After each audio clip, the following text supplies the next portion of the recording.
My name is Bernd Krämer. I'm Professor Emeritus of Fernuniversität in Hagen, Germany. I was a professor of software engineering and have many years of research experience in e-learning technology. Hello, my name is Neugebauer. I am a research assistant at the University of Paderborn in the working group Didactics of Informatics. My research is in the field of competence assessment and development.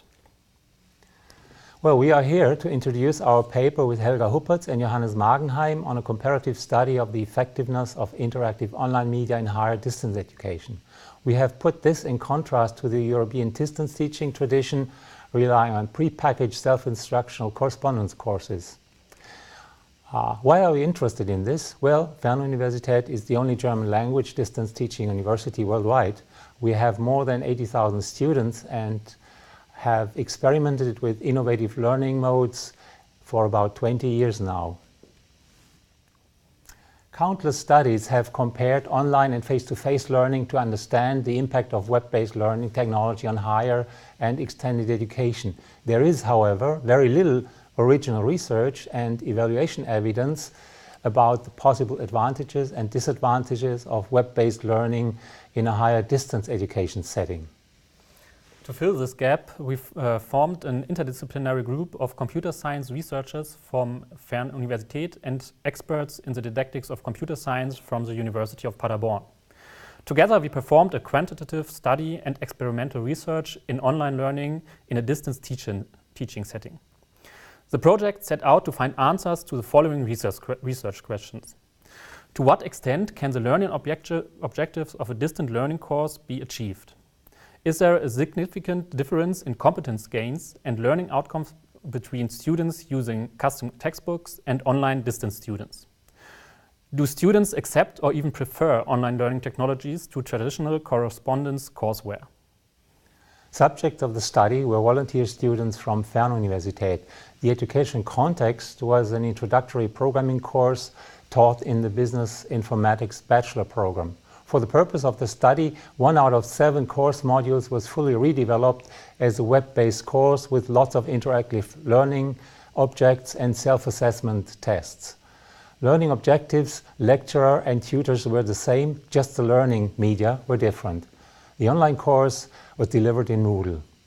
Before the semester began, we informed the 980 students who were enrolled in the course in winter semester 2013-14 about the study and invited them to volunteer as online students and to answer 3 questionnaires. 2 questionnaires were used for the competence analysis of both online and offline students. The 3rd questionnaire was used for technology assessment measuring in the online student group.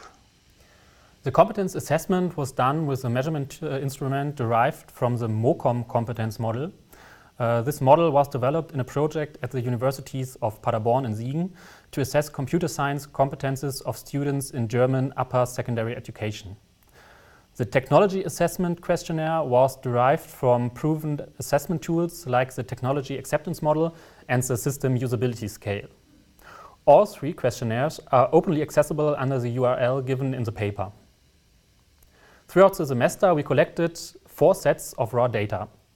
Behavior and usage data derived from the log files of the online learning environment, responses from a competence pre- and post-test to assess the competence gain of online and offline students, technology acceptance data from the online students capturing their perception of the learning environment, and formal assessment data acquired from a written examination test. These data are also openly accessible. In the paper, we focus on the presentation of the research methods used, the description of the way we adjusted and integrated data from different sources, and ethical considerations. The core analysis results are summarized in the conclusion. A detailed analysis of all data has been published in an accompanying journal paper, which is also openly accessible. Well, our study fits relatively well in a new and active field of research called learning analytics. Learning analytics was inspired by advances in business intelligence and is empowered by ever-increasing amounts of data produced by online learning environments. Learning analytics aims to collect, measure, and interpret such data for a better understanding of teaching and learning processes and optimize learning in a given context. Although desirable from our point of view, we doubt that learning analytics will ever be integrated in the daily educational practice in Europe and in Germany in particular, due to severe objections in society and among data protection officers against any form of data collection. Enjoy reading our paper.